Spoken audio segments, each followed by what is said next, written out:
this video, I'm going to share some more designs for my upcoming book. The Great Tree book is the working name, which is a 5e compatible book. This is the illustration for the Vine Partner. Vine Partner is a 5th level conjuration spell, which will be present in the book, that allows you to conjure a creature known as a Vine Partner, which will also have its own stat block. There are also 2 stat blocks for an ancient and for another type of Vine Partner that are no longer connected with the original summoner, but have become creatures in their own right that can remain on the material plane indefinitely. The regular Vine Partner, however, is only conjured for a length of time. At base level, 5th level, it is conjured for up to 1 minute and requires concentration. It can take several different forms. This one here is the predator form. There's also a charger form, a wall form, a net form, and a long, also called serpent form. You can choose to be creative. The GM is encouraged to also come up with additional forms if they wish, but there's only so many things covered by the stat block. But it allows you to have variety and individuality. I decided to illustrate the predator form as a sort of canine creature, which is sort of between the families of canines, dog, fox, and jackal. And I looked at lots of different references of real vines and also a few other artworks that people have done of vines and vine-related creatures. In general, mostly I was looking at plant reference of real vines and trying to work out exactly how I would do this. I used several layers in Procreate, and I used a bit of clipping mask to make sure I didn't go outside of the lines. For example, I based all the colors for the leaves and put that on a layer on top of the base colors for everything underneath.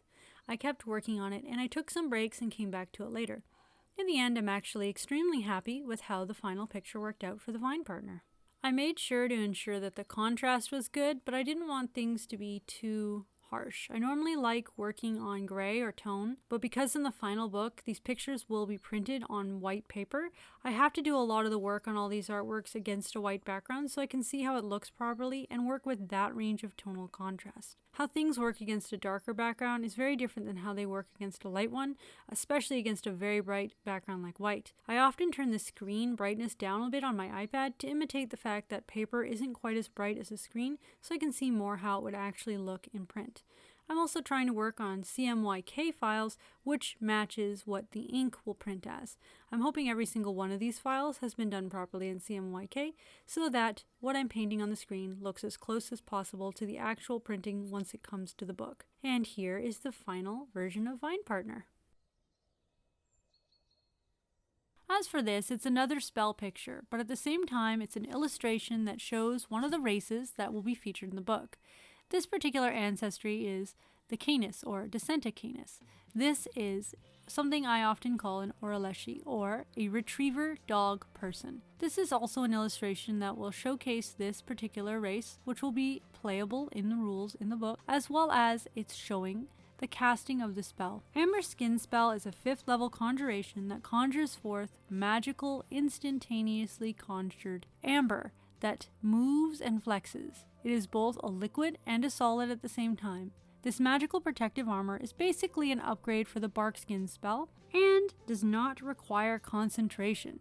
It improves armor class in quite a wonderful way, and it's a very good utility and defensive spell. In addition, it's excellent for druids, including the Great Tree Druid subclass present in the book, which will allow you to maintain the Amber Skin spell if you wild shape into another form. It will also have the protected Amber Skin armor surrounding you even in your new form. Now, I knew I was going to be putting pants on him, so some of the look of this body here that I'm painting is knowing that I'm going to cover it up with pants. But it's interesting, and I might also use this base, which I'm saving, to try out different clothing options before working them into other art pieces. In the meantime, I looked at a lot of references of golden retrievers, and I looked at a few references of amber. Partway through the process, I was having trouble painting the amber itself, which is why I gathered a lot more references. I tried to get things to have a nice bright lighting and looking at amber. I tried different layer styles and types to get the coloration the way I wanted, and I went over it and over it. I was much more happy with the person than I was with the amber for a while, so I actually took a break and came back the next day, gathered even more references, and really thought about how I would paint it, and kept working things out until I got to a point that I was happy with. I have plans to do other dog people and different sub-races in the book as well, and have other illustrations for various things. NPCs and spells in this book will mostly be featuring my new races, or ancestries, that are present in the book, rather than ones that have been previously published, so people can see more examples of these new races that they can choose from. It shows examples for NPCs DMs use, as well as to give players ideas if they would like to play these races. I worked on different layers at different times, tightening things up. Sometimes I wanted to see what it looked like against the gray, although most of the time the white is more useful for me, practically speaking. For the book, I still prefer more of a mid-tone background for my own eyes' sake. I switched between working on the dog person himself, the pants, and the amber, so you'll see me go back and forth a lot through this process. I also gathered additional reference of golden retrievers as needed, and really thought about how it would affect the lighting. I can't actually have the brightest highlights become lost edges or too bright, considering the background is white, not a mid-tone color, so I had to be careful about that. I'm also trying to do different art in different styles rather than only one style, and some of the art in the book is also going to be traditional art. I've already painted one piece in gouache and plan on doing much more. In this case, digital art was my best option.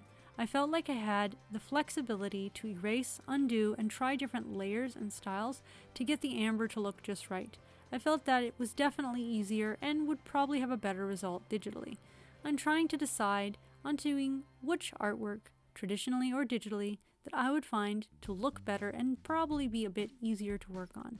There are some cases that would probably be almost as easy in either media, so I probably should do some of those traditionally so I can have enough traditional pieces to work with in the final outing. I ended up brightening things up a lot. Sorry for the flashing images, but I needed to work going back and forth a lot in this process. I hope the warning was enough. Now on to this one.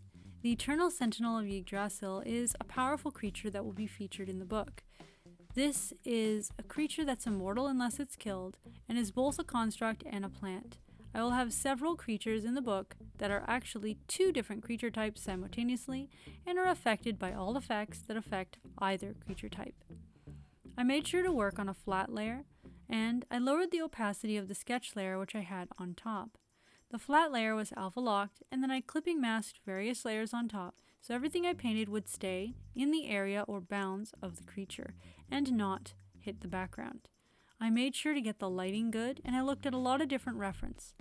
The primary reference for this was photographs of rocks that were covered in moss and vines, as well as lots of different references of artworks that many different artists have done of similar type construct creatures, particularly ones made of stone and plants. I also used a particularly good texture brush here to create a stone texture on the creature, which I think really helped the overall look and realism of the piece. Overall, I wanted it more of a semi-realistic style, which is my favorite art style overall, and I worked on darkening up the shadows in certain points and brightening up the highlights, with an emphasis on shadows more than highlights because the background is going to be pure white, as I said before, for the book.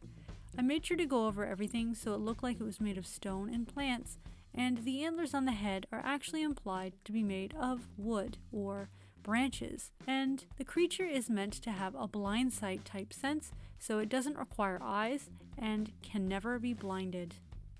I tried to have this creature be intimidating and dangerous, and also show the fact that its arms can do bludgeoning, piercing, or slashing damage. For the Zaza, this very cute shapeshifter, this dangerous shapeshifter is deceptively adorable. This cute creature can be a deadly foe or a powerful ally to the PCs, perhaps for a special adventure. They actually have 3 entirely separate stat blocks, and the GM is supposed to switch between them if certain things occur in battle and it is strengthened or weakened by various conditions, which are stated in the stat block. It can be a subtle thief that can do particularly dangerous things that players are definitely not going to enjoy, and can shapeshift into various beasts. In the same way as a druid, it maintains its original mental stats and gets the form as if it's bonus hit points, otherwise uses the beast's stat block. This highly intelligent creature is very interesting, I think, and will be a lot of fun to actually play at the table. I used various references of lots of different arboreal animals, including koala, genet, ocelot, Kawatamundi, and the Hoatzin bird. I also looked up some reptiles, including the Draco lizard and the armadillo girdled lizard. I also looked up different references of trees to help me get that tree branch that goes underneath the creature, or well, the trunk of the tree it's standing on. They are capable of climbing, but they can also use their claws in deadly combat. But as I said, they have different forms. Forms with a bite attack, forms with a tail attack. They are quite dangerous, in fact. And as I said, they can shapeshift. They have abilities for all the different parts of the turn as well, so the DM has a lot of flexibility using them.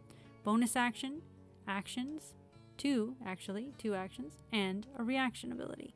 It's a lot better when a creature has flexibility, but it actually goes up in power depending on which version of the stat blocks you are using. Overall, I'm very happy with all of the monster designs. They're actually more complicated than the standard 5e monsters, which I hope will help GMs run more in-depth, detailed, and complicated encounters. They can be used as NPCs, villains, or even allies as well, and sometimes could even form the basis of entire adventures and quest lines, more so than the average monsters that I think are often oversimplified for 5e. You're welcome to simplify them more if that's what you need for your game, or to use these very fleshed out creatures in ways that allow more depth and complexity to the games. I hope people enjoy the book if they eventually check it out.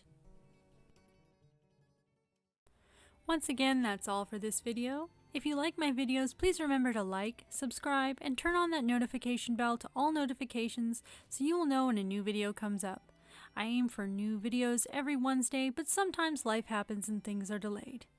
I hope that you enjoyed this video, and we'll see you with another one very soon.